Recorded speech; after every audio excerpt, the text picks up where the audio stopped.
I would just like to say that I am terrified that even you, someone who's obviously educated, has given up hope completely. Like when you call upon us, you say white folk, you say black people, Jewish people.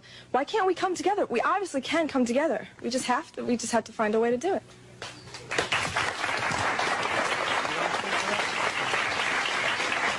The desire is good, but the reality is the total opposite of your desire. And unfortunately, as a young lady, you are not in the position of power to make the decisions to make America work. May I, you know, as an audience of intelligent people, I would like to just take a moment to say to you that I really don't think you fully understand what has happened to these people that you look at as second class or inferior citizens in this nation. Black people who were brought to this country were stripped of their names, language, culture, religion, God, and taken totally away from the history of themselves. Here are 30 million people who don't wear their own names, they wear your names. Who don't speak their own language, they speak English, which is not their language. They never were allowed their own cultural expression of Africa. Don't you realize that when you turn a people upside down and inside out, then sell them not for a day, not for a year, but for 300 years, and deny us the human right to know, to read a book, to learn, to understand. And then after 300 years of that, you allow us into the church, but by that time you've painted Jesus white, God white, the angels white, and then all these black people have been subjected to a form of white supremacy, which produces in the reverse a black inferiority. And this is fulfilling what Jesus said, as a man thinketh, so is he. And as long as our people think the way they think, we will never be able to do what we as a people should do to correct our condition. Over here, please. Excuse me, I was brought up in, quote, Bedford-Stuyvesant in my time. But I would like to say what scares us is I think we hear violence. Yes. The young lady said she's afraid of violence.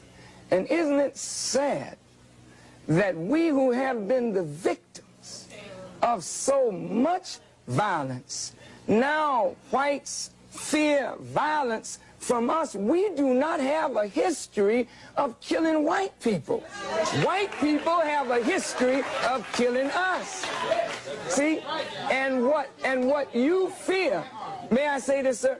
What you fear, and it's a deep guilt thing, that white folks suffer. You are afraid that if we ever come to power, we will do to you and your fathers what you and your people have done to us. And I think you are judging us by the state of your own mind, and that is not necessarily the mind of black people.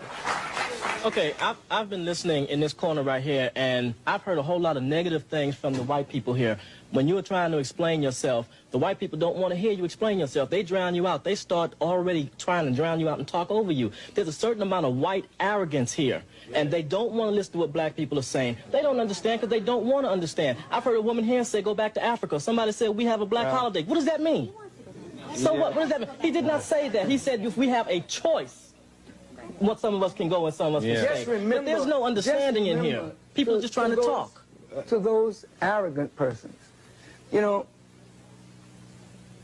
when you tell us go back, please remember where you came from.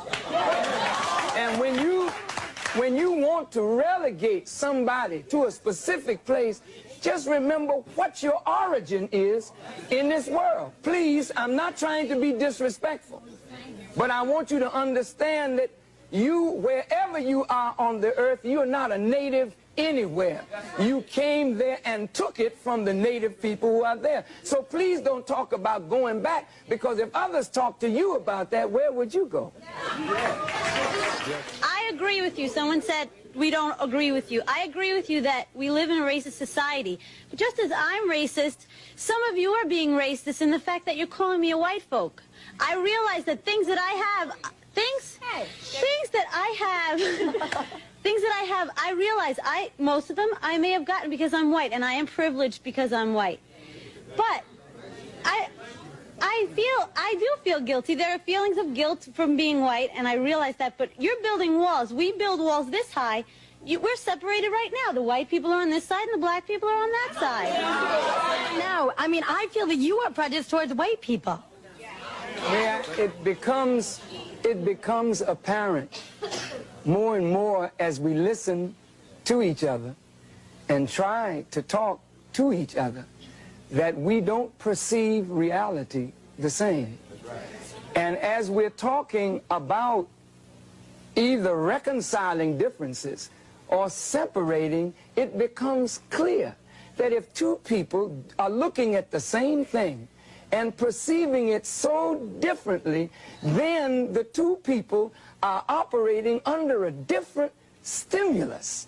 And so when the young lady says, I am prejudiced, to be prejudiced means to judge before the fact. After 400 years of living and experiencing, we're not prejudiced. We are looking at the reality of what we have suffered and continue to suffer. Are you there?